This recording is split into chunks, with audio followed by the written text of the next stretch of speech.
निर्मल आत्मिक दूध वचन के लिए तरसते और बढ़ते जाओ। परंतु उसके पहले क्या करना है?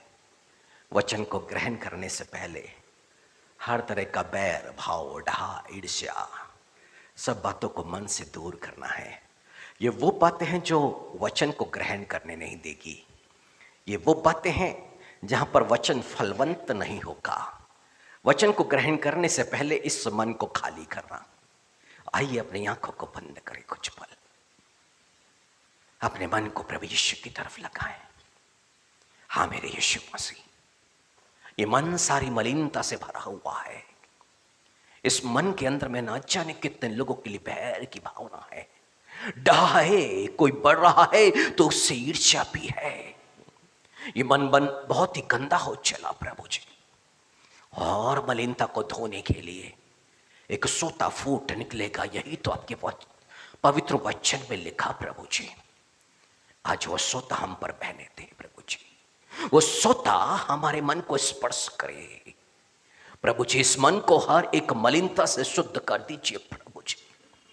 हम आपके वचन के भूखे और प्यासे हो जाएं, हम आपके वचन को ग्रहण करने वाले हो जाएं प्रभु जी। आपने कहा जिसके सुनने के कान हो तो वो सुन ले। हम पर दया करो प्रभु जी, ताकि जो बातें आप प्रकट करने पर है, जो रहस्य आप प्रकट करने पर है, उनको हम अपने मन पर ग्रहण कर सके, समझ सके। हम पर दया करो प्रभु जी, हम पर दया करो प्रभु यीशु मसीह। हम पर दया करो राज्यों के राजा, हम पर दया करो प्रभुओं के प्रभु। स्वर्गीय पिता परमेश्वर के इकलौते पुत्र आपकी दया चाहते हैं। इस पल में आपके सामर्थ्य नाम पर दुआ करते हैं, आमीन, हालेलुया। स्त्रियां जहां शब्द आए, बहनें तो इस बात को सुने, पर पुरुष भी सुने। क्यों? क्योंकि हम यीशु मसीह के दुल्हन हैं, और एक रिश्ता दूल्हा और दुल्हन के बीच का जो होता है, वो रिश्ता बाइबल प्रकट करती है। और इसलिए जब स्त्रियां शब्द आए तो सिर्फ बहनों के लिए नहीं, हम पुरुषों के लिए भी है। और उनको बड़ी गंभीरता से इन बातों को भी समझना है कि यीशु मसीह हमसे बात कर रहा है और हमसे व्यवहार कर रहा है। यशायाह नबी 32वीं अध्याय और उसकी 9वीं आयत पर लिखा है, हे सुखी स्त्रियों, हे सुखी स्त्रियों, उठकर मेरी सुनो। हे निश्चिंत पुत्रियों, हे सुखी स्त्रियों और हे निश्चिंत पुत्रियों, मेरे वचन की ओर कान लगाओ।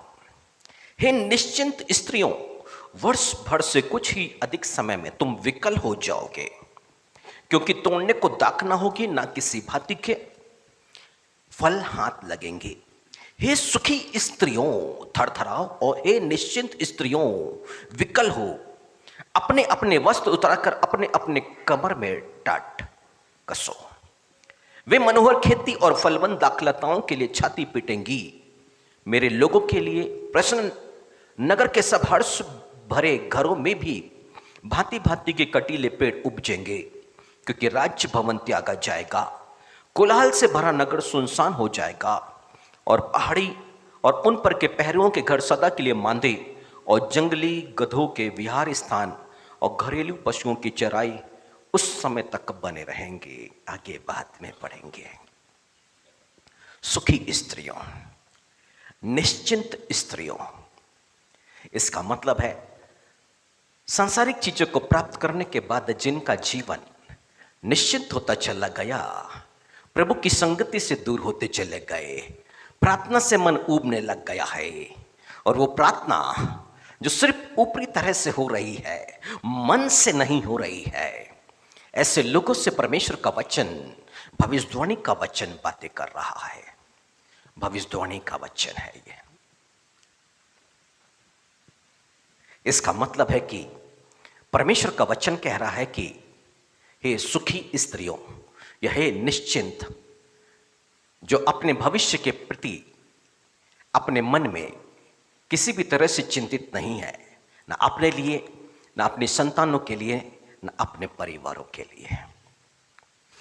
अब क्या हो रहा है कि ऐसा परिवार जो कुछ कमा रहा है उसके भोग विलास में डूबता चला जा रहा है, और उस लाइफ को एंजॉय जैसे नूह के समय में या फिर जैसे लूत के समय में ये लोग क्या कर रहे थे, खा पी रहे थे और क्या कर रहे थे, विवाह कर रहे थे, संसार को हर तरह से भोग विलास जो संसार के अंदर में है उसका पूरा पूरा ये उपयोग कर रहे थे।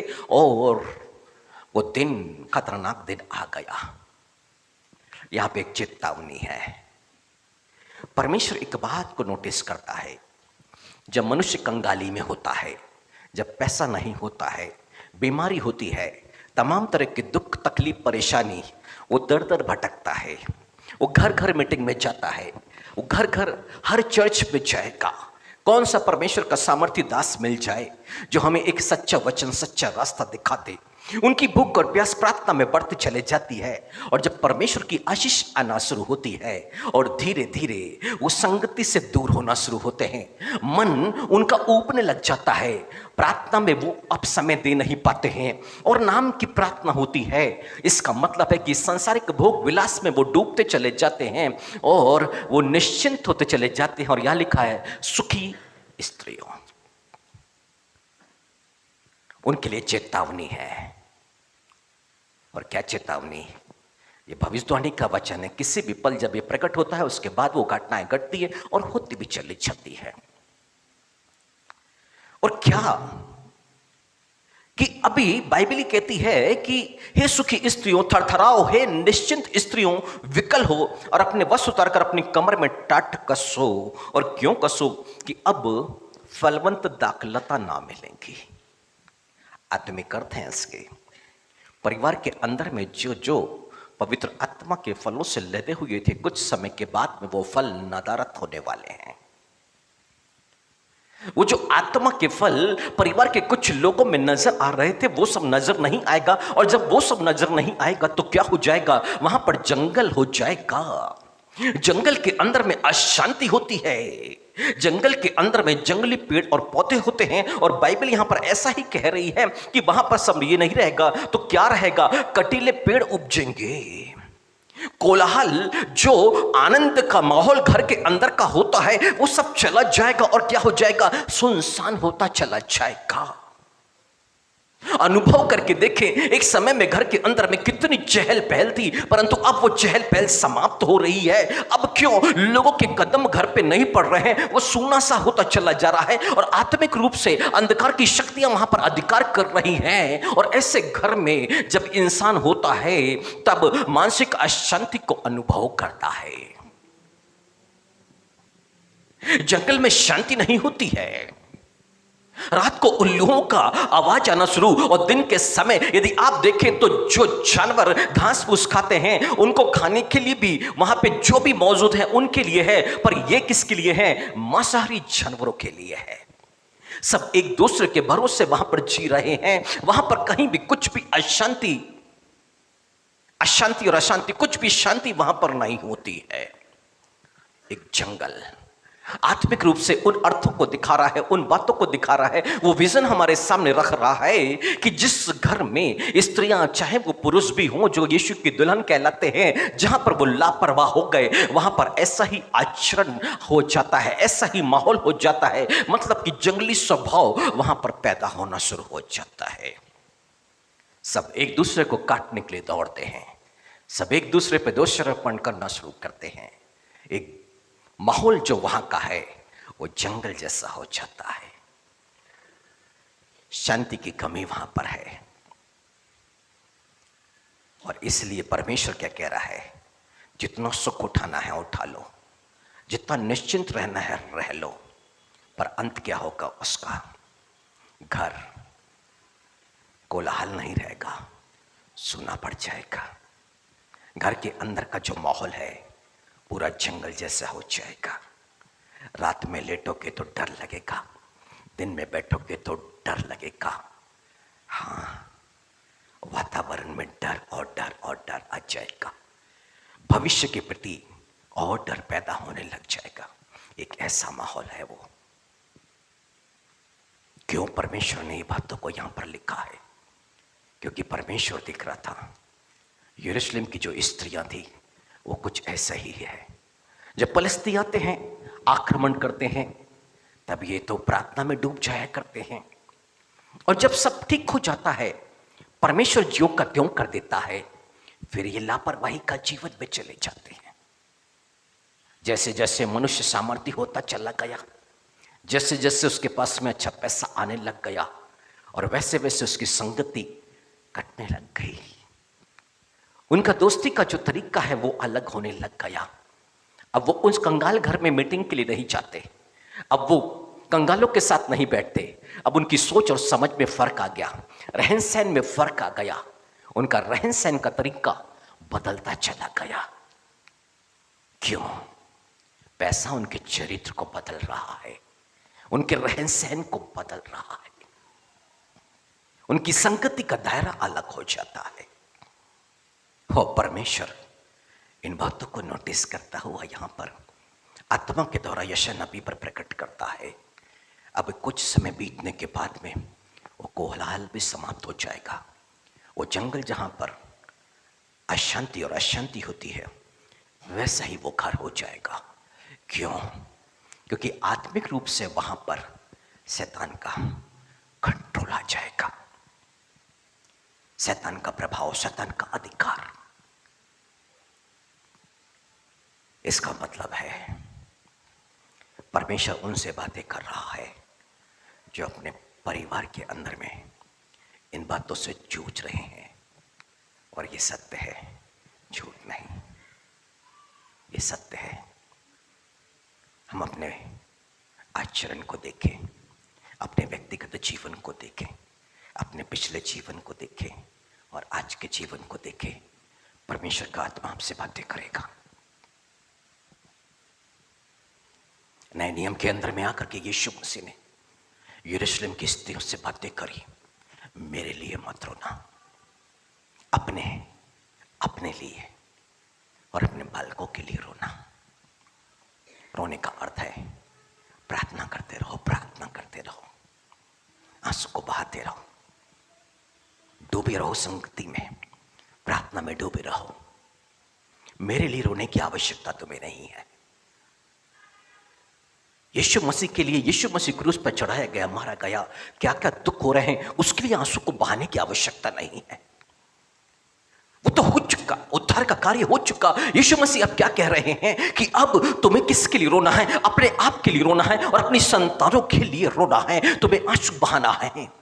अपनी जवाबदारी को हम पास्टर पे डाल नहीं सकते, अपनी जवाबदारी को हम भविष्यवक्ताओं पर डाल नहीं सकते, अपनी जवाबदारी हम प्रार्थना करने वालों पर डाल नहीं सकते। वो उनकी ड्यूटी है, परमेश्वर उनके मन में डालेगा और वो निश्चय ही उन बातों को वो पूरा करेंगे, पूरा करेंगे। परंतु परमेश्वर ये कह रहा है कि किसी पर प्रार्थना निवेदन दे दो और आजाद हो जाओ। वो चाह रहा है कि तुम सुखी जीवन को मत जियो, या फिर तुम निश्चिंत मत रहो। तुम क्या करो? तुम जागृत रहो और प्रार्थना करते रहो। किसके लिए? अपने लिए और अपने संतानों के लिए। हालेलुया। हम समझ पा रहे होंगे अपने लिए इसका अर्थ है कि आप कब अंधकार के वश में चले जाओगे आपको नहीं समझ में आएगा। और इसलिए आपको प्रार्थना करना है कि आप एक फलवंत डाली की तरह बने रहो, पवित्र आत्मा के 9 फल आप में लदे रहें, आपकी संतानों में पवित्र आत्मा के फल रहें, आपके पति में, आपके परिवार के सदस्यों में पवित्र आत्मा के फलों से वो लदे रहें। इसके लिए आपको प्रार्थना करना है, इसके लिए आपको आंसू बहाना है। परंतु पवित्र आत्मा के फल आएंगे कैसे? यूहन्ना बपतिस्मा देने वाले को परमेश्वर ने यीशु मसीह के आगे भेज दिया कि वो जाके प्रचार करे और यीशु मसीह के लिए मार्ग तैयार करे। अब लोगों ने सवाल किया कि तू कौन है? तो कहता क्या है? जंगल में एक पुकारने वाले का शब्द। जंगल में मतलब वो संसार को क्या बोल रहा है? जंगल बोल रहा है। वो इजराइल को क्या बोल रहा है? जंगल। वो रहता तो जंगल में है, वो मधु वधु खाता रहता है वहां पे, परंतु जानते हैं वास्तव में जो उसकी पुकार मनुष्यों के लिए थी, वो मनुष्य कौन? जिनका स्वभाव जंगल के जैसा है, जिनका परिवार जंगल के जैसा है, जहां पे प्रेम नहीं है, जहां पर शांति नहीं है, जहां पर आनंद नहीं है, जहां पर विश्वास योग्यता नहीं है।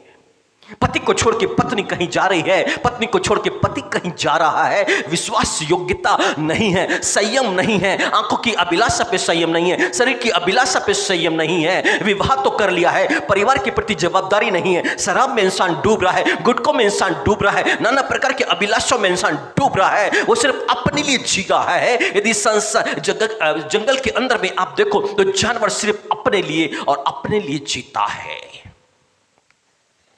जंगल जैसा स्वभाव, अपने लिए। और परमेश्वर क्या चाहते हैं कि निश्चिंत मत रहो, सुख विलास में मत डूबो, इस मन को उन सारी बातों पे मत लगाओ। इस मन को कहां लगाना है? प्रभु की तरफ में लगाना है, अपनी संतानों के लिए प्रार्थना करना है।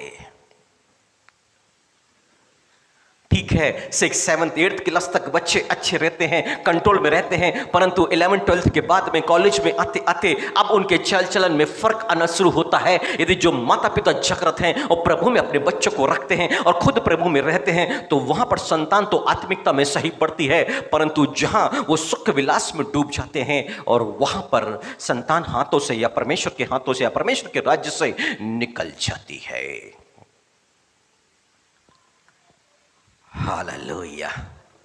इसका मतलब है कि स्त्रियों के लिए भी परमेश्वर की ओर से एक जवाबदारी दी जा रही है कि दिन भर व्हाट्सएप पे ना खोए रहे, दिन भर फेसबुक पे ना खोए रहे, दिन भर फोन को लेकर के अपने हाथों पे ना चलाते रहे, परंतु क्या करें? बैठ करके प्रार्थना करें। ये सारी चीजें मन को सुस्त कर रही है, परंतु यदि जागृत रहना है तो प्रार्थना में और बाइबल में आगे बढ़ना है। ये सारी चीजों को उठा करके अलग रखना है। और अब वो परमेश्वर अपने वचन में क्या प्रकट करता है? यदि 14 से पढ़े तो कि यहां लिखा है, क्योंकि राजभवन त्यागा जाएगा, कोलाहल से भरा नगर सुनसान हो जाएगा और पहाड़ी और उन पर के पहरुओं के घर सदा के लिए मांदे, जंगली गधों का विहार स्थान और घरेलू पशुओं की चराई उस समय तक बने रहेंगे जब तक ऊपर से आत्मा ना उंडेला जाए। ये जंगली स्थान या चराई का स्थान कब तक बना रहेगा? जब तक पवित्र आत्मा ना उंडेला जाए। आगे लिखा है 15 में, जब तक आत्मा ऊपर से हम पर ना उंडेला जाए और जंगल फलदायक बारी ना बने और फलदायक बारी फिर वन ना गिनी जाए, तब उस जंगल में न्याय बसेगा और उस फलदायक बारी में धर्म रहेगा और धर्म का फल शांति और उसका परिणाम सदा का चैन और निश्चिंत रहना होगा। मेरे लोग शांति के स्थानों में निश्चिंत रहेंगे और विश्राम के स्थानों में सुख से रहेंगे। हालेलुया। इसका मतलब है परमेश्वर ये कहना और बताना चाहते हैं कि रुपया पैसा भोग विलास की वस्तु को पाकर के आप निश्चिंत मत हो जाओ, सुखी जीवन मत जियो, परंतु कैसा जीवन? जब पवित्र आत्मा आएगा तब वो जो निश्चिंतता का जीवन मिलेगा, तब जो सुखी जीवन मिलेगा, वो पवित्र आत्मा की भरपूरी में। उस दिन के लिए प्रार्थना करूं कि पवित्र आत्मा आपके घर और घर के सदस्यों पर उंडेला जाए। जब तक पवित्र आत्मा ना आएगा, घर का वो जंगल जैसा जो स्वभाव है वो परिवर्तित नहीं होगा। जानवर जैसे जो हिंसक स्वभाव वहां पर आ गया है, उसमें परिवर्तन नहीं आने वाला। और कुछ परिवर्तन जो ला सकता है तो वो सिर्फ और सिर्फ पवित्र आत्मा है। वो डांट और डपट से नहीं आ सकता, सिखाने से नहीं आता, वो रास्ता दिखाने से नहीं आ सकता है, जब तक कि पवित्र आत्मा की भरपूरी उस घर के लोगों पर न आना शुरू हो जाए। और बाइबल कह रही है, जंगल को यदि बारी में बदलना है तो पवित्र आत्मा के बाद में वो बदलाव शुरू होगा।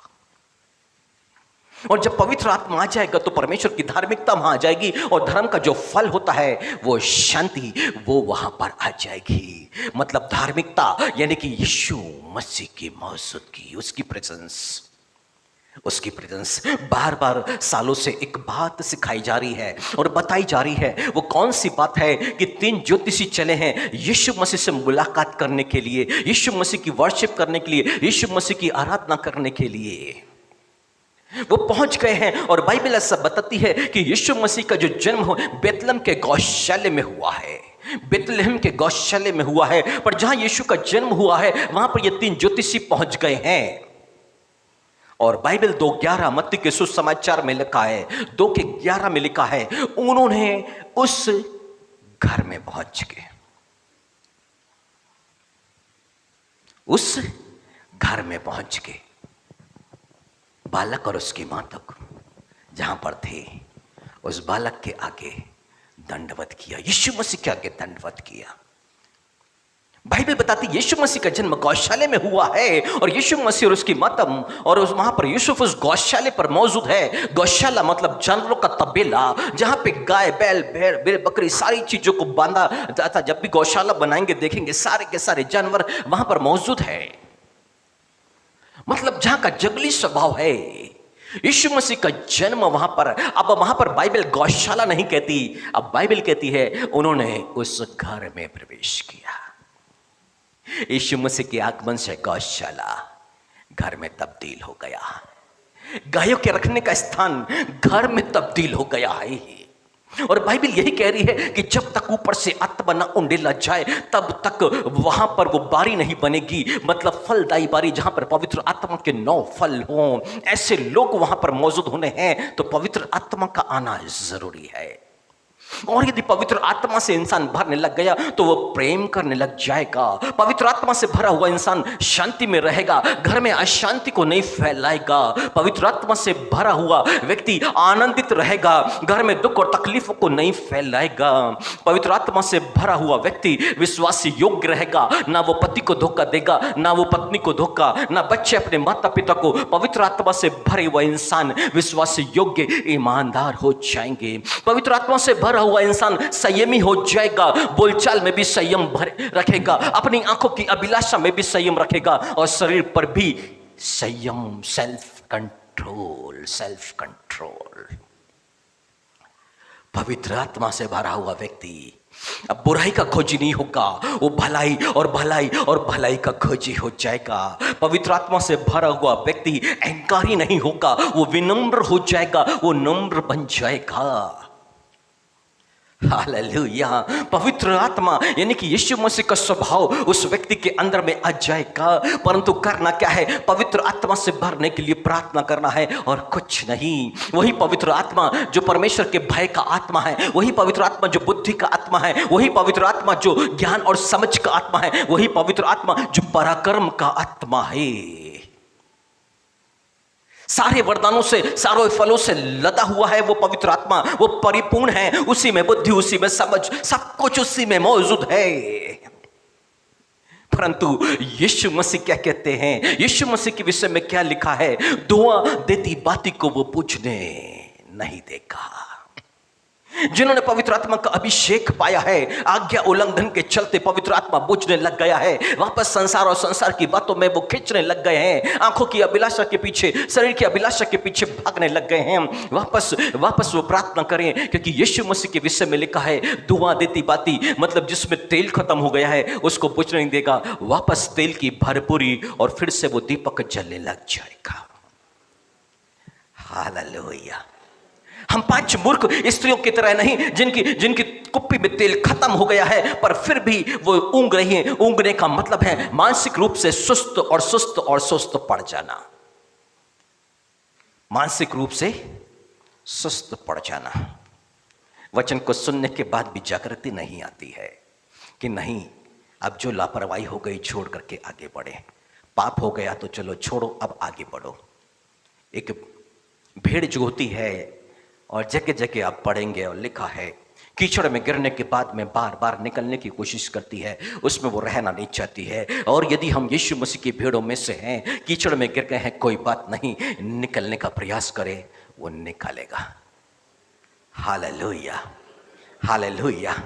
परंतु बाइबल ऐसा कहती है, और सुअर के सामने अपने पवित्र वस्तुओं को मत डालो, यानी कि जो सुअर, पतरस भी अपने पत्र में लिखते हैं कि जो दोबारा पाप करता है वो उस सुअर के समान है जिसको नहलाया गया पर वापस जाके कीचड़ में ही लुटती है। यदि सुअर को कीचड़ मिल जाए, उससे निकलना नहीं चाहती है, उसको वो एंजॉय करती है, उसमें वो आनंद करती है। एक सुअर को आनंद कहां मिल रहा है? कीचड़। कीचड़ यानी कि पाप। पाप क्या है? वह विचार है, शराबखोरी है, जुआ है, तमाम तरह के पाप है, चोरी है, झूठ है, हत्या है, सब कुछ वो कीचड़ है, गंदगी है जिसमें मनुष्य रहना चाहता है, उससे निकलना नहीं चाहता है। उसको बाइबल कहती है कुत्ता या फिर सुअर। पर जो यीशु मसीह की भेड़ें होती हैं, वो उनका आचरण ऐसा नहीं, वो उसमें एंजॉय नहीं करेगी, वो वहां से निकलेगी साफ सुथरी जगह में जाने के लिए। वो कीचड़ में बने नहीं रह सकती है। बाइबल कह रही है स्वभाव में जो जंगली स्वभाव आ गया है, घर के अंदर में जो जंगल का सा माहौल आ गया है, उस माहौल में यदि परिवर्तन लाना है तो पवित्र आत्मा की आवश्यकता है। यीशु मसीह ने यरूशलेम की स्त्रियों से कहा, देखो हरी भरी डाली का ये हाल है। यीशु मसीह अपनी तरफ कह रहे हैं हरी भरी डाली का ये हाल है, तो सूखी लकड़ियों का, यानी कि जो संतानें हैं वो सूखी हैं, सूखी डाली हैं, उनमें फल नहीं है। और इसलिए यीशु मसीह कह रहे हैं कि उनमें पवित्र आत्मा के फल नहीं है। तो क्या करो? अपनी संतानों के लिए प्रार्थना करो। और स्त्रियों के कह रहे हैं, किससे कह रहे हैं यीशु मसीह कि निश्चिंत मत रहो, सुखी जीवन को व्यतीत मत करो, निकलो, घुटने पर आओ, आंसुओं को बहाओ, प्रार्थना करना शुरू करो, पति के लिए और बच्चों के लिए, परिवार के सदस्यों के लिए रो रो के प्रार्थना करना शुरू करो कि वो पवित्र आत्मा से भर जाए। पवित्र आत्मा से जो भर जाएगा वो पवित्र आत्मा के फलों से परिपूर्ण हो जाएगा। उसको प्रेम के बारे में सिखाने की आवश्यकता नहीं, शांति के बारे में सिखाने की आवश्यकता नहीं, आनंद के बारे में सिखाने की आवश्यकता नहीं है। बाइबल यहां पर क्या कहती है? यिर्मयाह नबी की किताब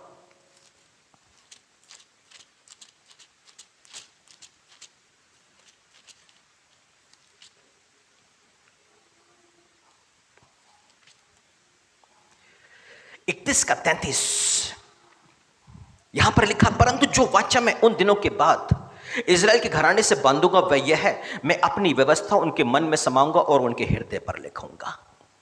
अपनी व्यवस्था मैं कहां समा दूंगा? मन में। और क्या करूंगा? उनके हृदय पर लिख दूंगा। यानी कि परमेश्वर का जो नया नियम है, पवित्र आत्मा अंदर है तो वो नए नियम के हिसाब से मनुष्य को प्रेरित करेगा। आगे लिखा है, मैं उनका परमेश्वर ठहरूंगा, वे मेरी प्रजा ठहरेंगे। यहोवा की ये वाणी है। तब उन्हें फिर एक दूसरे से ये कहना ना पड़ेगा यहोवा को जानो, क्योंकि यहोवा की ये वाणी है, छोटे से लेकर बड़े तक सबके सब मेरा ज्ञान रखेंगे, क्योंकि मैं उनका अधर्म क्षमा करूंगा और उनका पाप फिर स्मरण ना करूंगा। एक दूसरे से कहना नहीं पड़ेगा कि परमेश्वर को जानो, परमेश्वर को जानो। देखो परमेश्वर ये पसंद नहीं करता, देखो ये परमेश्वर को अच्छा लगता है, ये करो ये करो। जिनके अंदर में पवित्र आत्मा आ गया है, जिनके मन में व्यवस्था यानी कि पवित्र आत्मा मौजूद है, जिनके हृदय पे लिख दिया गया है, जहां पर पवित्र आत्मा की मौजूदगी है, उन लोगों को सिखाने की आवश्यकता नहीं कि शराब छोड़ो, व्यभिचार छोड़ो, क्योंकि पवित्र आत्मा मौजूद है। हाँ, परमेश्वर के वचन में क्या लिखा है? एक दूसरे से कहना नहीं पड़ेगा कि यहोवा को जानो। परमेश्वर का आत्मा ही यीशु की गवाही उन्हें देना शुरू कर देगा। हालेलुया! कितना आसान तरीका है मनुष्य के बदलने के लिए, कितना आसान तरीका है एक पापी को बदलने के लिए, कितना आसान तरीका है एक अधर्मी का जीवन बदलने के लिए, कितना आसान तरीका है जो प्रभु में नहीं है उसको प्रभु की तरफ में लाने के लिए। करना क्या है? पवित्र आत्मा की भरपूरी के लिए प्रार्थना करना है कि प्रभु अपनी आत्मा से इसको भर दे। तेरे सुसमाचार पर यह विश्वास करे, क्योंकि सुसमाचार पर विश्वास के द्वारा ही मनुष्य को पवित्र आत्मा प्राप्त होता है। हालेलुया! हर बाइबल कहती है अब से जो मसीह यीशु में है उन पर दंड की आज्ञा नहीं है। क्यों? क्योंकि वो शरीर के अनुसार नहीं, आत्मा के अनुसार चलते हैं। हालेलुया! अरे जीवन भर बचपन से पाप करते आए, माँ बाप से लड़ते आए, टीचरों से लड़ते आए, यहां वहां गलत व्यवहार करते आए। अभी पवित्र आत्मा पा लिया, और पवित्र आत्मा पाने के बाद प्रभु यीशु मसीह में और पवित्र आत्मा की अगुवाई में अब सारा दंड समाप्त। बचपन से कितना खर्च किया, ये हो जाएगा तेरे जीवन में, ये हो जाएगा, सारा सब कुछ समाप्त। क्यों? क्योंकि आपसे जो मसीह यीशु में है उन पर दंड की आज्ञा नहीं, सब कुछ समाप्त है। वहां पे कर्ज की बातें, दंड की बातें, अब क्या है? उनका जीवन आशीषित है। वो यीशु की तो महिमा करेंगे परंतु अपने परिवार की भी महिमा करेंगे, चाहे वो स्त्री हो, चाहे पुरुष हो, चाहे वो बच्चे हो, कोई भी हो। परंतु बदलाव कब आ रहा है? पवित्र आत्मा के आने से। हालेलुया। ये निवेदन न था कि मेरा पति शराब पीता है उसके लिए प्रार्थना करो, ये निवेदन ना करे कि मेरी पत्नी ऐसी है उसके लिए प्रार्थना करो, ये निवेदन ना दे, प्रार्थना निवेदन ना दे कि बच्चे ऐसा करते हैं इनके लिए प्रार्थना कर दीजिएगा या इनके सिर पर हाथ रख दीजिएगा। ना बाबा ना, वो तो पास्टर की ड्यूटी है, परमेश्वर उन पर प्रकट करेगा। हालेलुया। मैंने कहा मुझे बहुत कम नाम मिलते हैं, पर परमेश्वर जब नाम देता है तो 100% वहां ना कुछ होने वाला होता है। फ्राइडे की प्रार्थना में शाम 5 बजे परमेश्वर ने एक नाम दिया है, मरिया। जो भी ऑनलाइन देख रहे हैं, सुन रहे हैं, और जो भी मरिया नाम की स्त्री हैं, वो इसको ध्यान से सुन ले। आप अपने लिए प्रार्थना करना शुरू करें।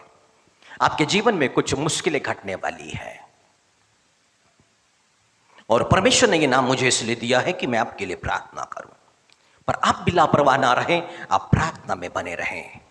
आने वाली मुश्किल से प्रभु आपको बचाएगा। वो निवेदन दे देगा अपने 10 को, किसके लिए क्या प्रार्थना करना है। पर आप अपनी जवाबदारी से न भागे। हाँ, परिवार के अंदर में जो गड़बड़ियों में है उसके पवित्र आत्मा से भरने के लिए प्रार्थना करिए, प्रार्थना करें। और जब पवित्र आत्मा आ गया तो वहां पर परिवर्तन आना शुरू हो जाएगा। पहला यूहन्ना का पहला पत्र और उसकी 1 की 26वीं आयत में, माफ कीजिएगा 2 की 26वीं आयत में, मैंने ये बातें तुम्हें उनके विषय में लिखी जो तुम्हें भरमाते हैं। ये बातें मैंने तुम्हें जो लिखी है, यूहन्ना लिखते हैं, ये बातें मैंने तुम्हें लिखी हैं। और किसके लिए लिखी हैं? जो तुम्हें भरमाते हैं, तुम्हें भरमाते हैं। इसका मतलब है कि बाइबल के वचन को लेकर लोग गलत टीचिंग देते हैं, भरमाते हैं, गलत गलत चीजों को सिखाना शुरू कर देते हैं। अब बाइबल यहां पर क्या प्रकट कर रही है? 27वीं आयत में, परंतु तुम्हारा वह अभिषेक जो उसकी ओर से किया गया है तुम में बना रहता है, और तुम्हें इसका प्रयोजन यानी कि इसकी आवश्यकता नहीं कि कोई तुम्हें सिखाए, वरन जैसे वह अभिषेक जो उसकी ओर से किया गया तुम्हें सब बातें सिखाता है, और वह सच्चा है, झूठा नहीं, और जैसा उसने तुम्हें सिखाया वैसे ही तुम उसमें बने रहते हो। पवित्र आत्मा से भरा हुआ व्यक्ति, उसको अब बाइबल में से सिखाने की आवश्यकता नहीं। लोग उसको भरमा नहीं सकते, गलत टीचिंग दे नहीं सकते हैं। आज लोग जब बहक जाते हैं कि नहीं ये प्रभु के दास ने ये बोला है, ये बोला है, वो बाइबल के अंदर में नोटिस नहीं करते कि क्या लिखा हुआ है। पूरे संसार के अंदर में अभी भरमाने वाले आ गए, जैसा कि यीशु मसीह ने कहा था, भरमाने वाले। और बाइबल कह रही है वो अभिषेक जो हम पर ठहरा हुआ है, वो अभिषेक जो हम में बना हुआ है, वो अभिषेक को बुझने नहीं देना है। और वो अभिषेक बना हुआ है या परिवार के किसी भी सदस्य के अंदर में, बाइबल यहां कहती है अभी वो अभिषेक जो बना हुआ वो सारी बातें सिखाएगा। और कौन सी बातें? जो सत्य हैं, झूठी बातों को नहीं।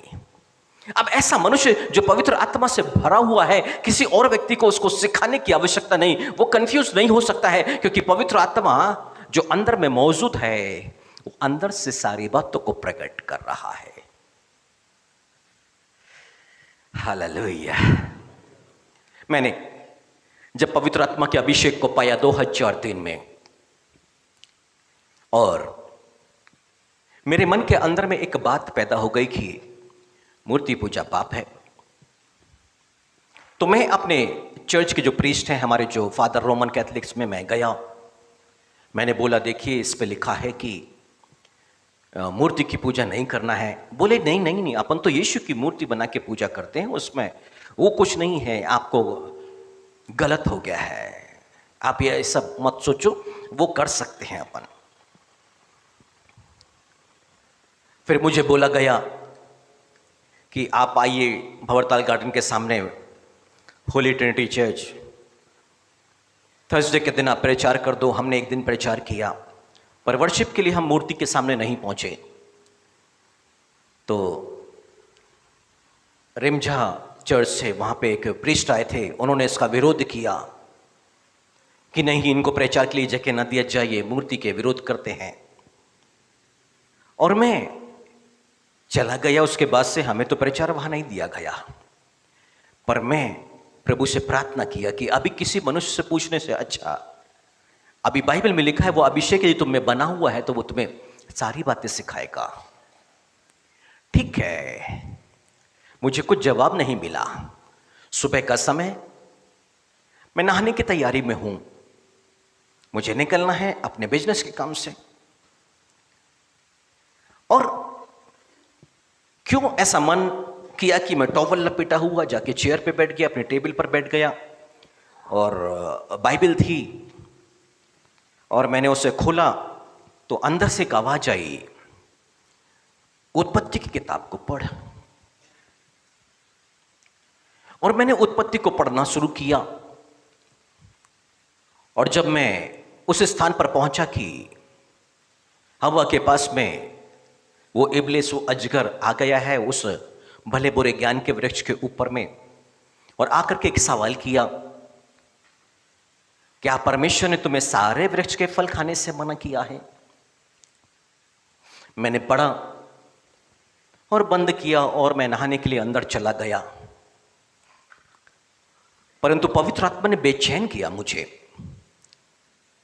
मैं वापस निकल करके आया बाथरूम में से, आकर के बैठा और वापस मैंने खोला और उस अंश को पढ़ा कि परमेश्वर ने क्या तुमको सारे वृक्ष के फल खाने से मना किया है? अब मनन चिंतन थोड़ी सी यहां पर गहरी हो गई, पर समझ में नहीं आ रहा है। और जब समझ में नहीं आया तो बाइबल को बंद करके वापस नहाने के लिए, और नहाना शुरू करूं, फिर से एक बड़ी बेचैनी आने लग गई है और तुरंत मैं वहां से निकलता हूं और फिर आकर के बैठता हूं। प्रभु से बोला, प्रभु ये बात तो मुझे समझ में नहीं आती है, ये मेरी समझ के बाहर है, मुझे आप परेशान मत करो। मैं जाना चाहता हूं प्रभु जी, मेरा मन विचलित हो रहा है इस बातों को जानने, या तो आप प्रकट कर दो इन बातों को मुझ पर। और तब प्रीस्ट से बातचीत का ब्यौरा पवित्र आत्मा ने मेरे मन में डाला। क्या मूर्ति पूजा करना नहीं चाहिए? उन्होंने कहा नहीं, सिर्फ यीशु की मूर्ति बना सकते हैं, उसकी वर्शिप कर सकते हैं। परमेश्वर ने कहा, मैंने जो आज्ञा दी थी, भले बुरे ज्ञान के वृक्ष के फल को खाना नहीं खाना, बाकी सारे वृक्ष का फल खा सकते, भले बुरे ज्ञान का वृक्ष छोड़ के सारे वृक्ष का फल खा सकते हो। पर शैतान ने उसको थोड़ा सा घुमा के प्रकट कर दिया, क्या परमेश्वर ने सारे वृक्ष का फल खाने से मना किया? परमेश्वर ने कहा था सारे वृक्ष का फल खा सकते हो, भले बुरे ज्ञान के वृक्ष के फल को मत खाना, जिस दिन तू खाएगा उस दिन मर जाएगा। पर शैतान ने उसी आज्ञा को थोड़ा सा घुमा करके रखा। अब मेरी समझ में आ गया कि परमेश्वर की आज्ञा को घुमा के मेरे सामने रखे जा रही है, और मैंने परमेश्वर से माफी मांगी, प्रभु यीशु मसीह से, मुझे क्षमा करो प्रभु जी, मुझसे गुनाह अब तक होता आया है, अब मैं मूर्ति के आगे दंडवत नहीं करूंगा। फ्राइडे का दिन आ गया, 3:20 पर उसने अपने आप को मेरे सामने प्रकट कर दिया। Hallelujah, hallelujah. पवित्र आत्मा बोला अपने आप को तैयार कर। मैंने पूछा कैसे तैयार करूं? बोले यीशु की लहू से अपने आप को शुद्ध कर। और मैं अपने आप को शुद्ध कर रहा था। और जानते हैं, मैं जब 3 बजे में प्रार्थना में बैठा उठ रहा था और मैं एकदम से बेहोशी की हालत में गिर गया था। और तभी पवित्र आत्मा ने मुझसे ये बात की। अब मैं घुटने में आया, अपने आप को शुद्ध होने के लिए प्रार्थना करने लग गया। और 3:20 पर प्रभु यीशु मसीह का प्रगटीकरण और यीशु मसीह के पूरे जो गड्ढे अभी तक मौजूद हैं, कांटों का मुकुट, उनके हाथों में गड्ढे अभी तक मौजूद हैं। और वहां से ब्लड आने लग गया, खून आने लग गया। और मैं चीख मार मार के रोने लग गया। मेरे कॉलोनी के लोग, मेरे ऊपर पड़ोसी सब देख रहे थे और मेरे सामने यीशु मसीह में चीखे मार रहा था। और दोपहर का समय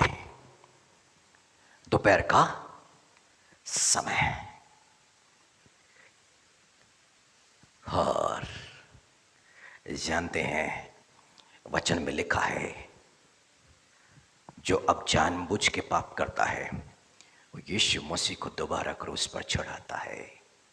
इसका मतलब है पवित्र आत्मा को पाने के बाद भी मैं मूर्ति पूजा में लिप्त रहा। और इसके चलते यीशु मसीह का वो प्रकटीकरण था, देख तू मेरे साथ में कैसा व्यवहार कर रहा है। हालेलुया, प्रभु की स्तुति हो, जिसने अपना आत्मा मुझे दिया, अपनी प्रेजेंस बना के रखा। अब मुझे सिखाने की आवश्यकता नहीं कि अब ये करो और ये करो, क्योंकि पवित्र आत्मा मेरे मन के अंदर में जो व्यवस्था लिखी गई है मेरे हृदय पर, उसे प्रकट कर रहा है कि तुझे क्या करना और क्या नहीं करना। मुझे अब किसी से पूछने की आवश्यकता नहीं। मैंने वो भारी गलती की जो उस पुरुष से पूछा, क्या इस पे जो लिखा है वैसा करना चाहिए या नहीं। उन्होंने मुझे कंफ्यूजन में डाल दिया है। और उसके बाद परमेश्वर की आत्मा ने मुझे एक सही रास्ता दिखा दिया। बाइबल यहां पर कहती है, जब तक ऊपर से आत्मा ना उंडेला जाए और जंगल फलदायी बारी ना बने, तब तक वहां पे शांति नहीं होगी, वहां पे निश्चिंत रहना नहीं होगा। और जब पवित्र आत्मा आ जाएगा और तब वास्तविक शांति आएगी, क्योंकि यीशु मसीह ने कहा, जो संसार शांति देता है वैसी शांति नहीं, मेरी जो शांति है वो तुमसे कोई छीन नहीं सकता है। जब पवित्र आत्मा आएगा उसी शांति के साथ में आएगा जो प्रभु यीशु मसीह की शांति है। हालेलुया।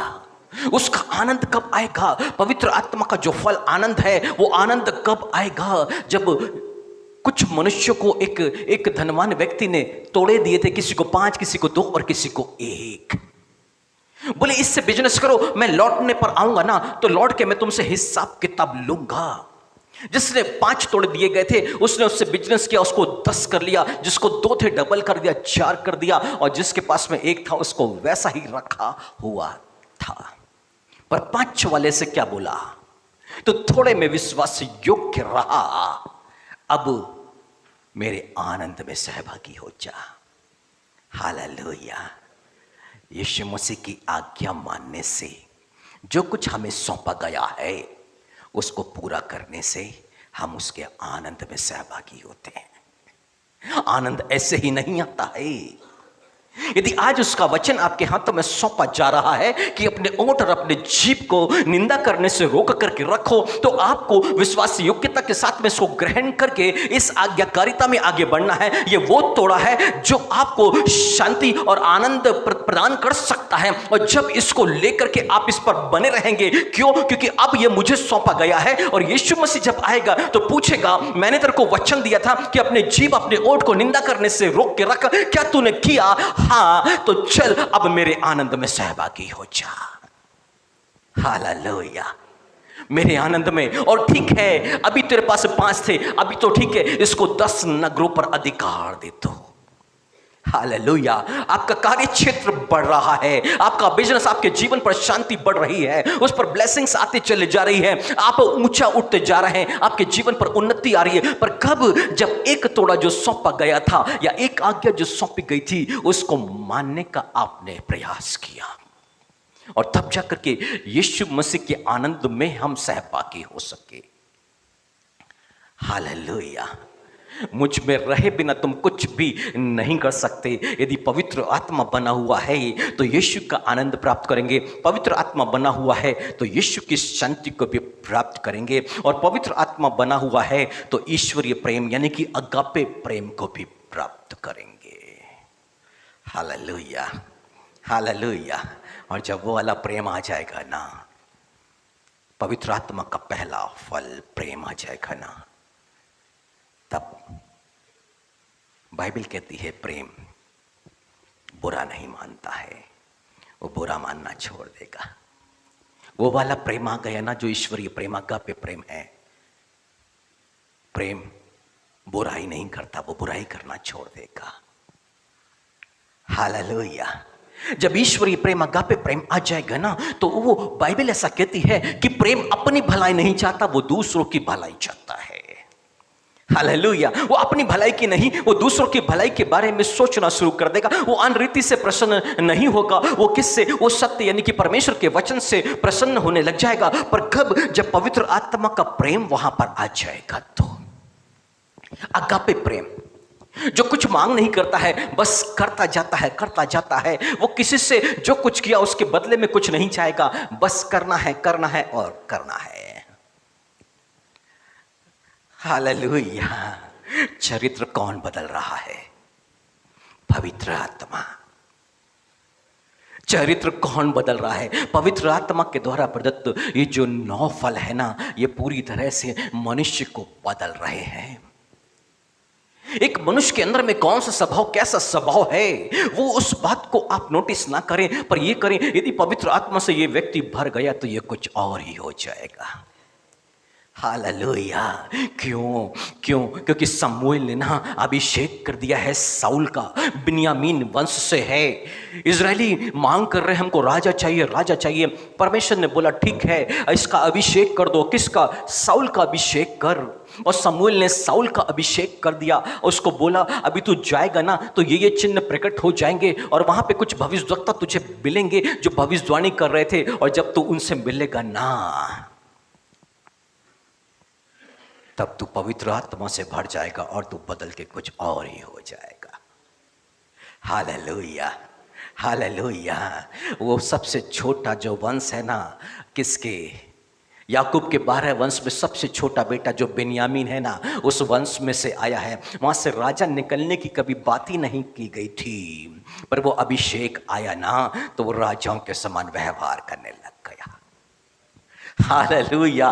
क्योंकि उस अभिषेक को लेकर के आया है। वो पवित्र आत्मा ना उस अभिषेक को लेकर आया है, उस चरित्र को लेकर के वहां पर आया है। पर वो अभिषेक कब बुझा है? जब परमेश्वर की एक आज्ञा उसके पास में आई है, उस आज्ञा को मानने से उसने इनकार कर दिया है। वो अभिषेक चला गया, वो अभिषेक खत्म हो गया, परमेश्वर ने उसको छोड़ दिया, उसको त्याग दिया। अब क्या हो गया है? उसके अंदर में दूषित आत्मा आ गई, अशुद्ध आत्मा। और जैसे ही अशुद्ध आत्मा आई है, अब उसके चरित्र में बदलाव आ गया है। अब क्या करता है? परमेश्वर के अभिषिक्त दाऊद को मारने की कोशिश करता है। परमेश्वर यहां पे चरित्र दिखा रहा है। पवित्र आत्मा का जब आएगा तो चरित्र कैसा हो जाएगा, और जब दूषित आत्मा आ जाती है तो वहां पर मनुष्य का चरित्र कैसा हो जाता है। वो जानवर जैसा, वो दाऊद को मारना चाहता है। और क्यों मारना चाहता है? क्योंकि योनातान राजा बने, वो ये चाहता है। और दाऊद राजा बन गया तो इसके हाथ से सब कुछ चला जाएगा। वो अपना राज्य सिंहासन छोड़ के दाऊद के पीछे पीछे घूम रहा है, उसको मार डाले। वहीं से तो डाह पैदा हो गई, वहीं तो ईर्ष्या पैदा हो गई है, और ईर्ष्या सबको बर्बाद। और बाइबल कहती है ईर्ष्या जो है ना, वो कैसी है? कब्र के समान निर्दयी है। कब्र के समान। कब्रिस्तान हम सब गए हैं ना, एक जो गड्ढा खोदा गया कब बंद होता है? वो जब मुर्दे को डाला जाता है फिर उसको बंद किया जाता है। ईर्ष्या बिल्कुल वैसे ही है।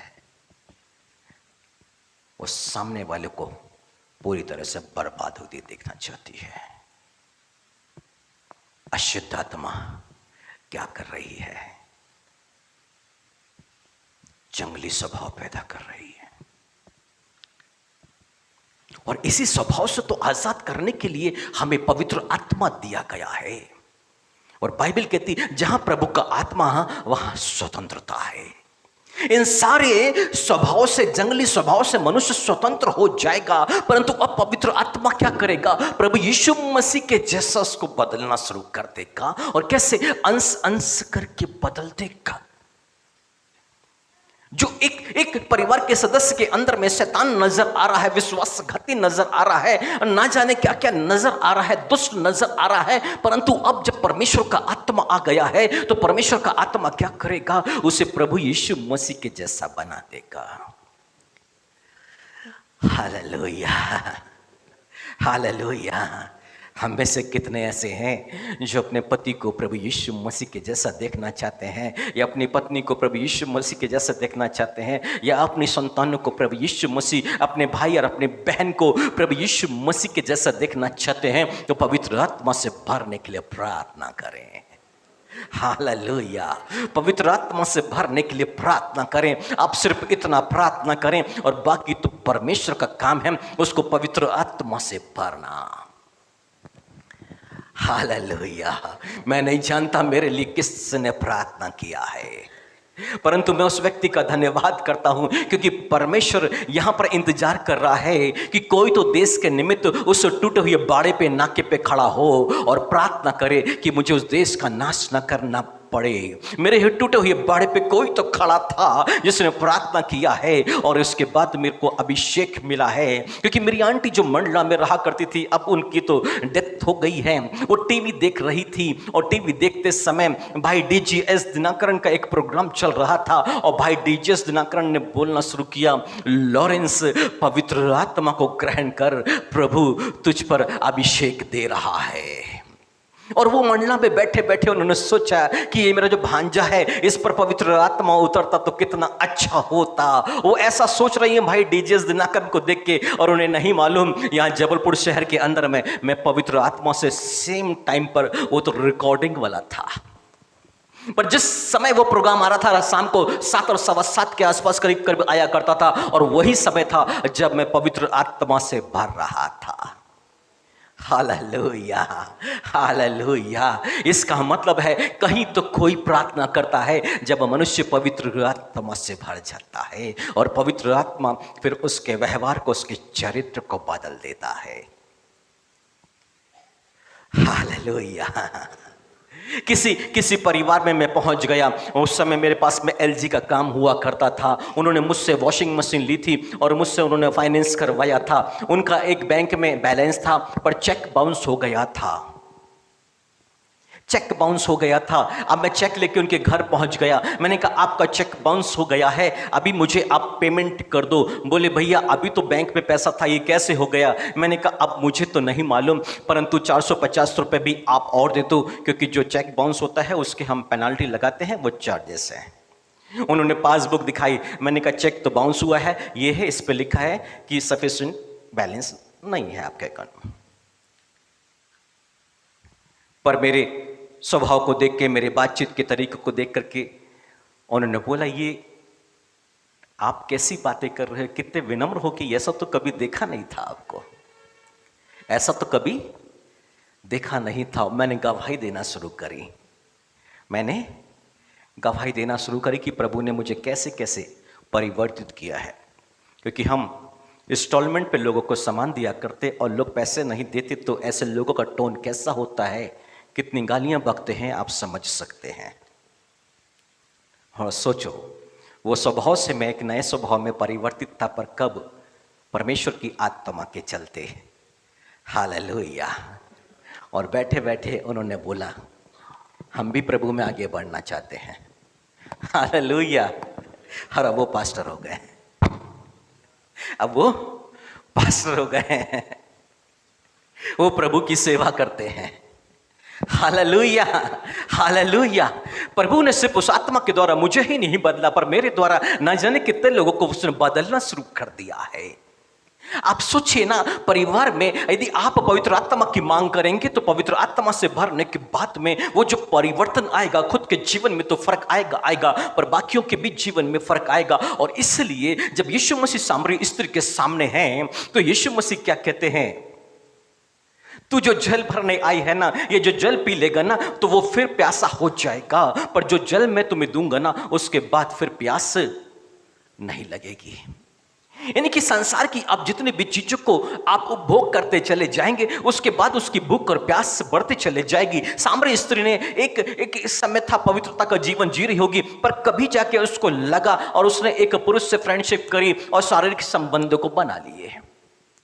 उसके बाद उसको तृप्ति नहीं मिली तो अब दूसरा पुरुष कर लिया, उससे तृप्ति नहीं मिली तो अब तीसरे पुरुष को पकड़ लिया, अब वहां से तृप्ति नहीं तो चौथे को पकड़ लिया, अब चौथे से तृप्ति नहीं मिली तो पांचवे को पकड़ लिया। यीशु मसीह बोले संसार में रहोगे तो यही करते रहोगे, पुरुषों की लाइन लगी रहेगी, लोगों का जीवन बर्बाद होता रहेगा, पर अभी जो मैं जल दे रहा हूं उसके बाद तुझे ये प्यास नहीं लगेगी।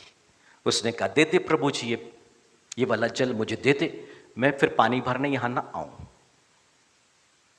यीशु मसीह ने कहा जा अपने पति को बुला ले, मेरा कोई पति नहीं है, मैं जानता हूं तेरा कोई पति नहीं है, जिसके साथ तू रह रही वो तो पांचवा भी है। और वो आश्चर्यचकित थी कि मैंने अपने जीवन में जो कुछ किया उसने बता दिया। और जानते हैं सामरी देश में जा रही है, पवित्र आत्मा से वो भर चुकी है। क्यों? क्योंकि उसने अपने पाप को स्वीकार कर लिया है। उसने अपने पाप को जैसा स्वीकार किया और उसने स्वीकार कर लिया, यीशु मसीह पर विश्वास कर लिया, ये निश्चय परमेश्वर की तरफ से है, ये भविष्यवक्ता है और ये विश्वास का प्रतिफल वो पवित्र आत्मा से परिपूर्ण है। और हो क्या रहा है? पवित्र आत्मा की भरपूरी, भूख और प्यास की समाप्ति। अब उसे पति की आवश्यकता नहीं है, पवित्र आत्मा उसके दिल पर है। अब वो यहाँ पर उमड़ना शुरू हो गया है। अब किसके लिए? अनंत जीवन के लिए। उसे मालूम है कि वे विचार में गए तो अनंत जीवन को खो देंगे।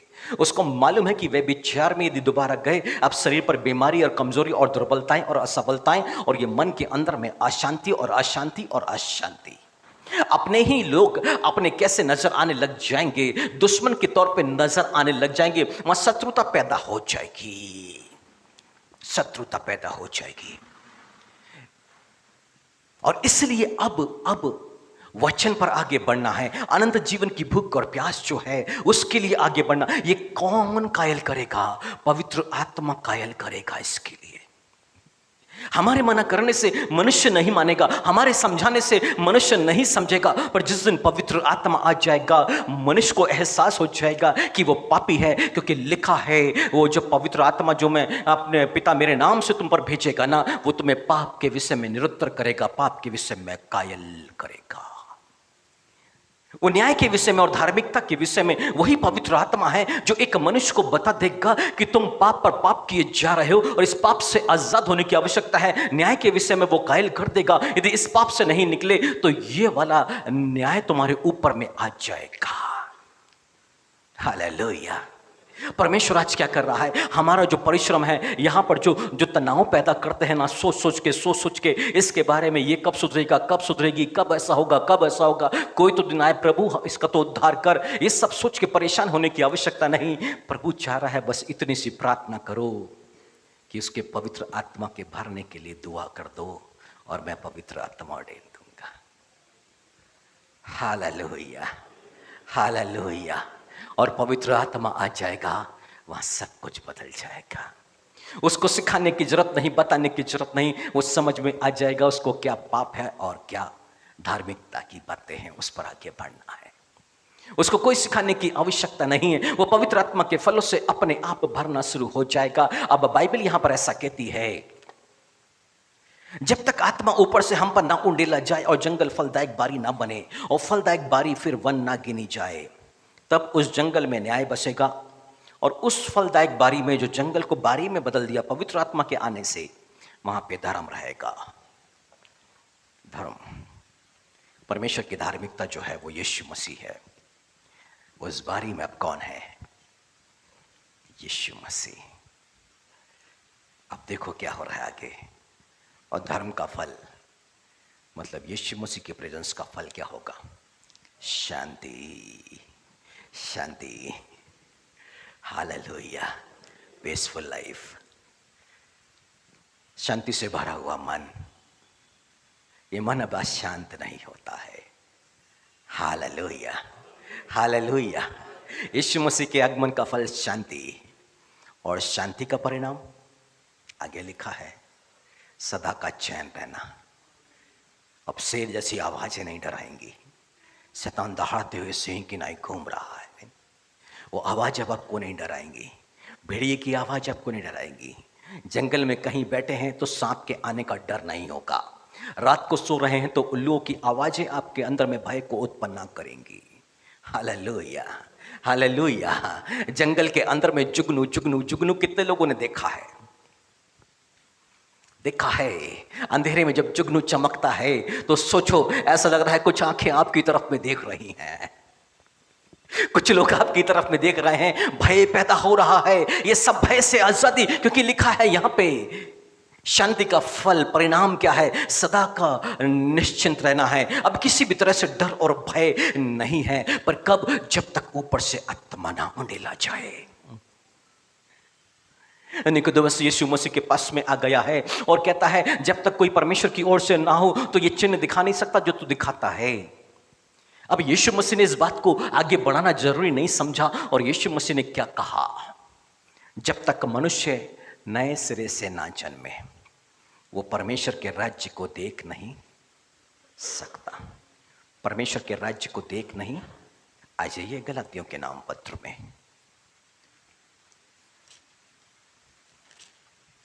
5वीं अध्याय और उसकी 19वीं आयत। शरीर के काम तो प्रकट हैं, अर्थात व्यभिचार, गंदे काम, लुच्चपन, मूर्ति पूजा, टोना, बैर, झगड़ा, ईर्ष्या, क्रोध, विरोध, फूट, विधर्म, डाह, मतवालापन, लीला कीड़ा और इनके जैसे और काम हैं। इनके विषय में तुमसे पहले से कह देता हूं, जैसा पहले कह भी चुका हूं, कि ऐसे ऐसे काम करने वाले परमेश्वर के राज्य के वारिस। निकोदेमुस से यीशु मसीह कहते हैं कि जब तक कोई नए सिरे से ना जन्मे वो परमेश्वर के राज्य में प्रवेश नहीं कर सकता है। मतलब कि जब तक मनुष्य नए सिरे से यानी कि आत्मा से जन्म ना ले तब तक वो शरीर के कामों से आजाद नहीं हो सकता है। शरीर के कामों से आजाद नहीं हो सकता है। तो शरीर के काम से आजाद होने के लिए पवित्र आत्मा की जरूरत है। और बाइबल ऐसा कहती है 19 से 18वीं आयत में लिखा हुआ है, ये तुम आत्मा के चलाए चलते हो तो व्यवस्था के अधीन नहीं, क्योंकि व्यवस्था तो शारीरिक थी। मूसा की व्यवस्था या पुराना नियम क्या था? शारीरिक था। उस पे लिखा हुआ था कि कोई एक आंख फोड़े तो उसकी भी आंख फोड़ दी जाए, या फिर कोई व्यभिचार का पाप करता हुआ पकड़ा जाए तब वो दोषी ठहरता था। परंतु अब वो तो पुरानी व्यवस्था थी, पर अब नई व्यवस्था। नई व्यवस्था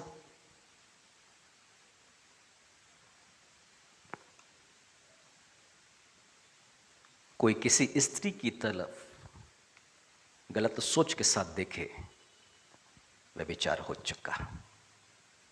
ये नई व्यवस्था है। मूसा की व्यवस्था में शरीर का पाप पाप माना जाता था, परंतु अब मन के अंदर में यह भावना आ गई तो वह पाप मान लिया गया है और उसका व्यभिचार का पाप उसके अकाउंट में लिख दिया गया है। और इसलिए व्यवस्था मन में डाल दी गई है कि मन में जैसे ही वो बात आए और अपने मन को वहां से हटा करके प्रभु की और प्रभु के वचन की तरफ में लगाना, ये व्यवस्था क्या मन के अंदर में। और जब पवित्र आत्मा है तो मन से एक व्यक्ति समझ जाएगा, नहीं इस रीति से मुझे यहां नहीं देखना है। Hallelujah, hallelujah. हम समझ पा रहे हैं नई व्यवस्था और पुरानी व्यवस्था का फर्क क्या है। पवित्र आत्मा नई व्यवस्था है। पुरानी व्यवस्था में पवित्र आत्मा नहीं था, शरीर के अनुसार जीना पड़ता था और मनुष्य शरीर के अनुसार उसको जी नहीं सकता था, इसलिए वो पापी ठहरता था और सब मृत्यु के अधीन थे।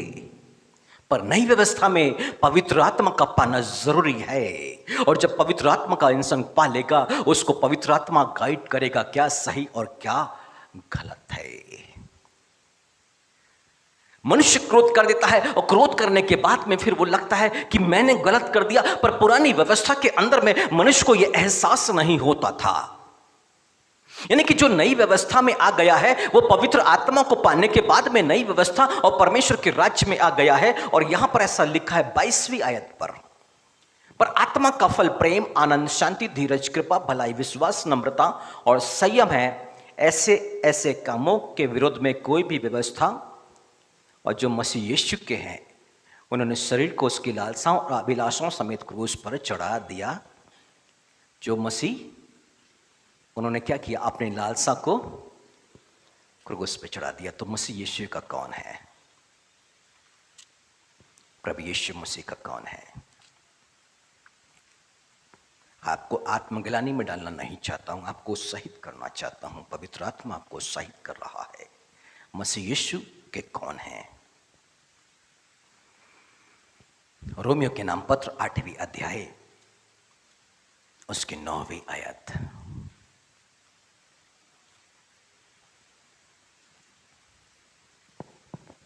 परंतु जबकि परमेश्वर का आत्मा तुम में बसता है तो तुम शारीरिक दशा में नहीं परंतु आत्मिक दशा में हो। हालेलुया। यीशु मसीह निकोदेमुस से कह रहे हैं कि तुझे नया जन्म लेना आवश्यक है। वो कहता है कैसे? मैं तो बूढ़ा हो चला हूं, माता के गर्भ में कैसे जाके दोबारा? यीशु मसीह बोले देखो अभी तो मैं पृथ्वी की बातें कर रहा हूं, तू नहीं समझ पा रहा है। तू तो धर्मगुरु है, लोगों को बाइबल सिखाता है। तुझे नया जन्म लेने की आवश्यकता है। और कैसा? जब तक आत्मा और जल से ना जन्मे। हालेलुया। यदि परमेश्वर के राज्य में जाना है तो आत्मा से जन्म यानी कि आत्मा की परिपूर्णता में आना होगा। पवित्र आत्मा को ग्रहण करना पड़ेगा। और बाइबल ऐसा कहती है जो प्रभु यीशु मसीह के हैं उन्होंने शरीर और शरीर की लालसाओं को कहां पे चढ़ा दिया है? क्रूस पे। और प्रभु यीशु मसीह के कौन है?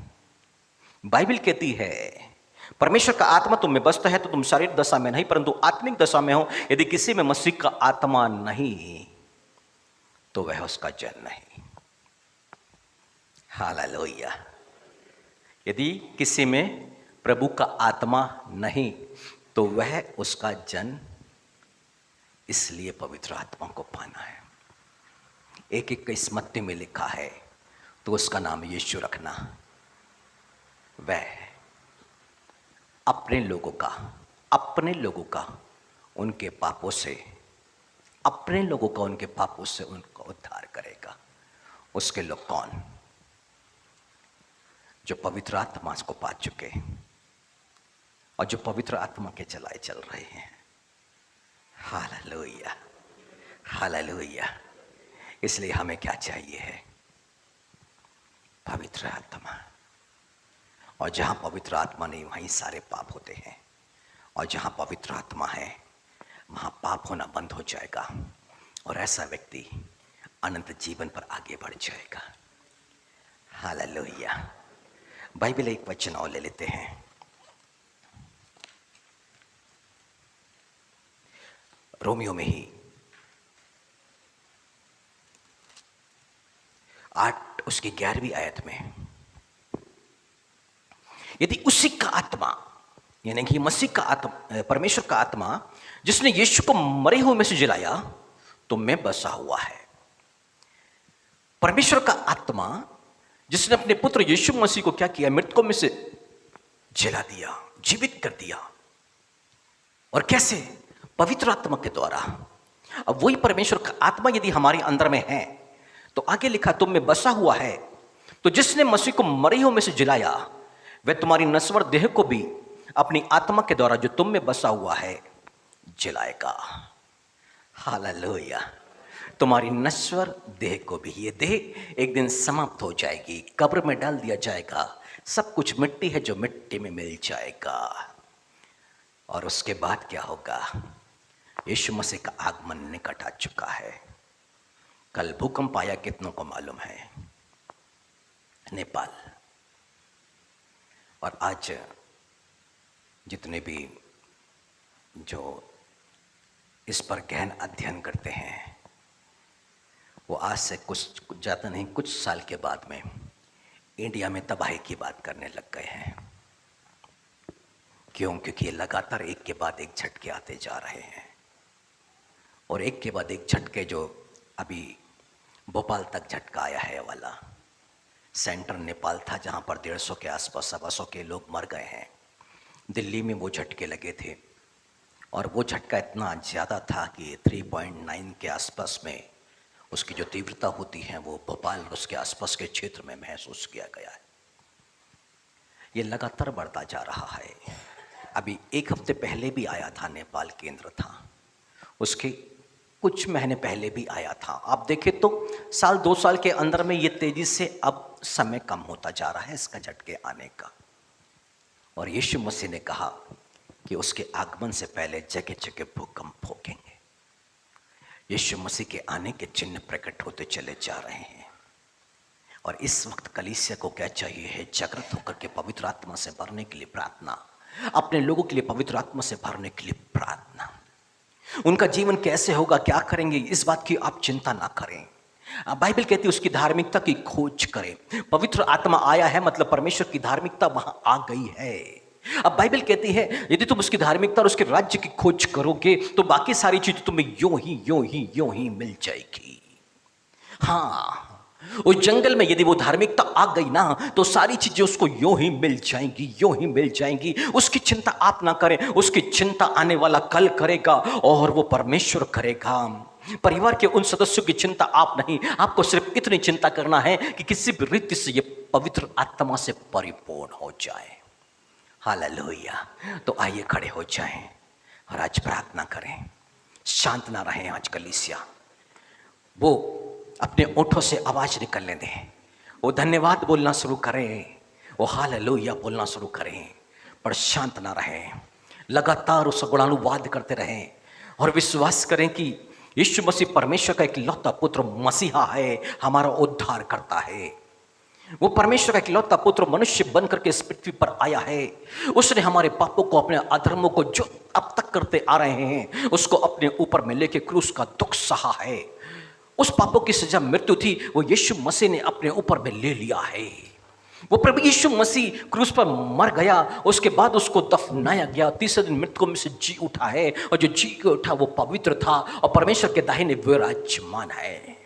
जब आप इस बात पर विश्वास करेंगे और तब पवित्र आत्मा बल से आप पर आएगा। अब स्वभाव जंगल जैसा नहीं रहेगा, जंगली स्वभाव नहीं रहेगा, सब कुछ परिवर्तित होना शुरू हो गया है। एक बदलाव का समय है, एक अवसर है जिसका हमें फायदा उठाना है।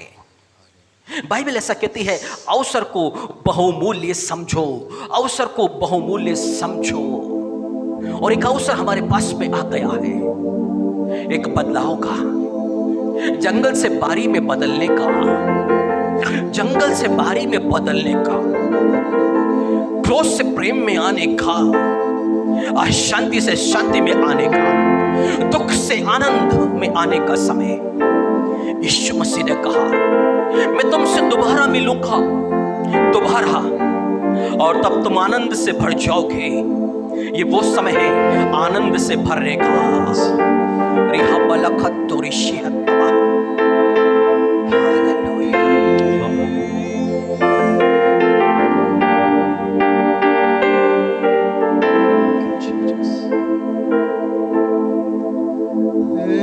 खुदा के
नजर आ तू, हमें नजर आ तू, है खुदा के रूह, हमें नजर आ तू, है खुदा के रूह। तेरी हुजूरी में खड़े हैं, तेरी हुजूरी में खड़े हैं, हमें नजर आ तू, है खुदा की रूह, छू हमें तो छू, है खुदा की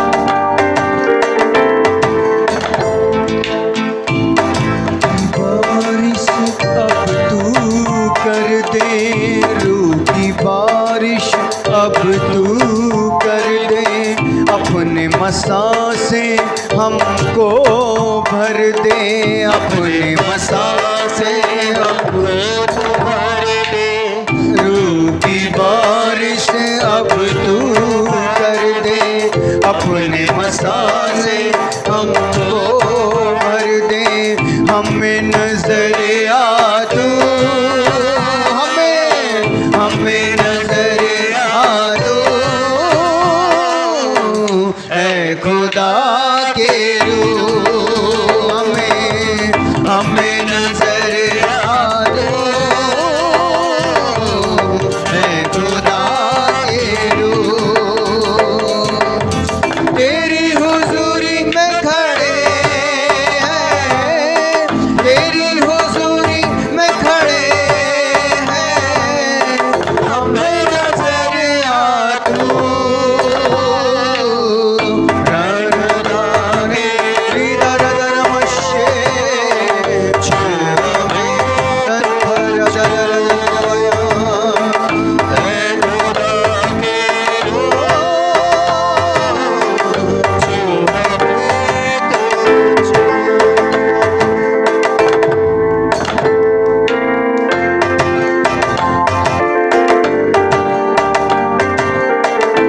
आप 38 वर्ष से झूले माले के पास आ गए और आपने कहा कि तू चंगा होना चाहता है प्रभु जी।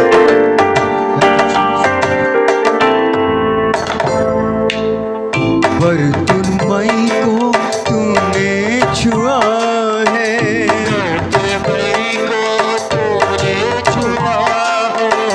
अंधा बरतुलमई देखने लगा है,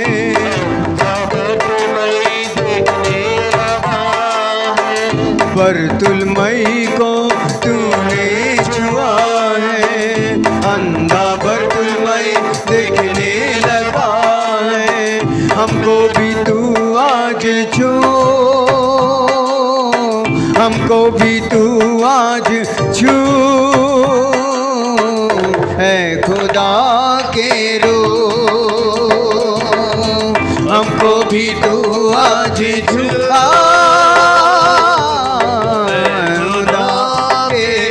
हमको भी तू हमको भी तू आगे छुआ, है खुदा के रूह। तेरी हुजूरी में खड़े हैं, तेरी हुजूरी में खड़े हैं, हमें नजर आ तू, है खुदा के रूह, है तू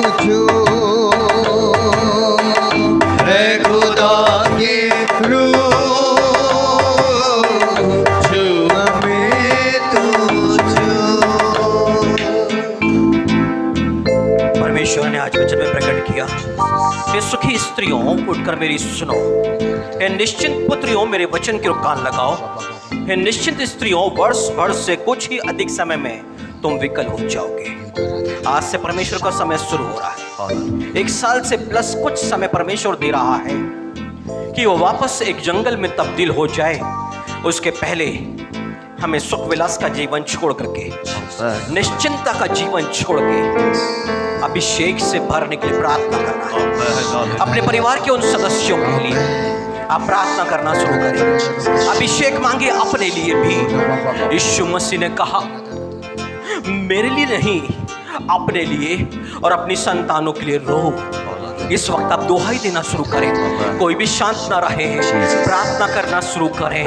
हालेलुया, हालेलुया। प्रभु जी अनुग्रह करें। प्रभु जी, आपने कहा है प्रभु जी, मांगोगे तो तुम्हें दिया जाएगा, तुम्हें दिया जाएगा। अपने पवित्र वचन को स्मरण करें ना प्रभु जी। आज हम अभिषेक की मांग कर रहे हैं प्रभु जी। यीशु मसीह के नाम पर अभिषेक को आने दीजिए पिता। ओ हालेलुया, एक गहरा अभिषेक पिता। ओ रिहाला खतर अभिषेक।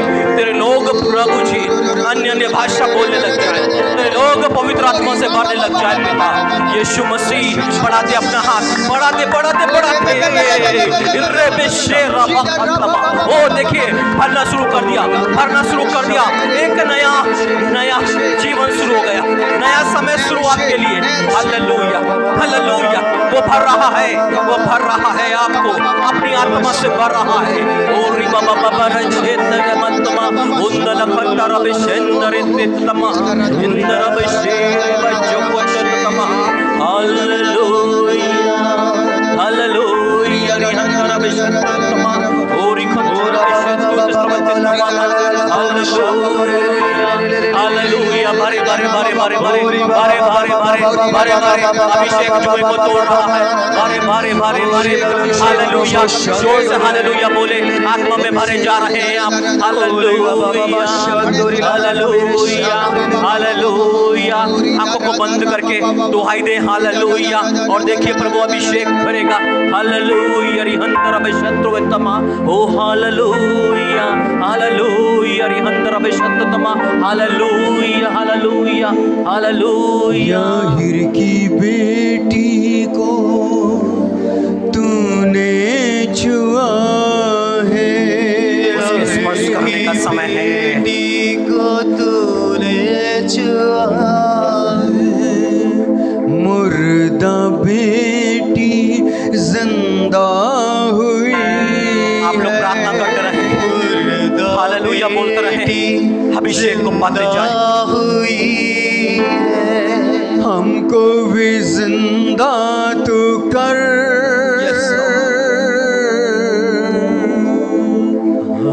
हमको भी जिंदा तू कर। ऐ खुदा के हमको भी जिंदा तू कर। ऐ खुदा के सूखी हड्डियों की घटना में परमेश्वर ने उन इजरायलियों को जो हड्डी कहलाती हैं, सूखी हड्डियों की तरह ही उनको जीवित तो कर दिया। वो शरीर और मांस में खड़े तो हो गए हैं। परमेश्वर ने उनसे कहा, अब मैं अपना आत्मा तुम में समाऊंगा और अब तुम जियोगे। वास्तविक जीवन तभी है जब पवित्र आत्मा की भरपूरी। ओ हालेलुया। देखिए एक बार फिर पवित्र आत्मा की हवाएं चलने वाली है, वो सामर्थ्य रूप से यहाँ पर बहने वाली है। यदि वचन में लिखा है कोई प्यासा है तो मेरे पास में आए, रिसीव करना शुरू करें। हालेलुया बोलते जाएं और शांत ना रहे आपके। हालेलुया। आपकी नजर मेरी तरफ नहीं, प्रभु की तरफ में, और रिसीव करें, रिसीव करें, रिसीव करें। और देखो ये आना शुरू। ओ री बाबा बाबा रशेका तो चित्रबत्ते तमा, री हंतर बत्ते तरबत्ते तमा। ओ री बाबा बाबा आंसुओं का अभिषेक आ गया। यीशु के नाम पर आंसुओं का अभिषेक आ गया। ओ री हालेलुया, हालेलुया। देखो एक तेज हवा बह चली है यहाँ पर, एक तेज हवा बह चली है यीशु के नाम पर, यीशु के नाम पर, यीशु के नाम पर। ओरी बाला का दर्शन, ओरी बाला का दर्शन, ओरी का दर्शन।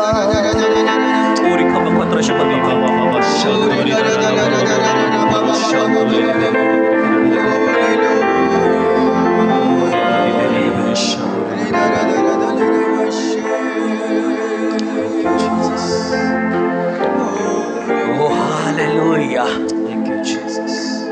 अन्य भाषा का वरदान आ रहा है आपके अंदर।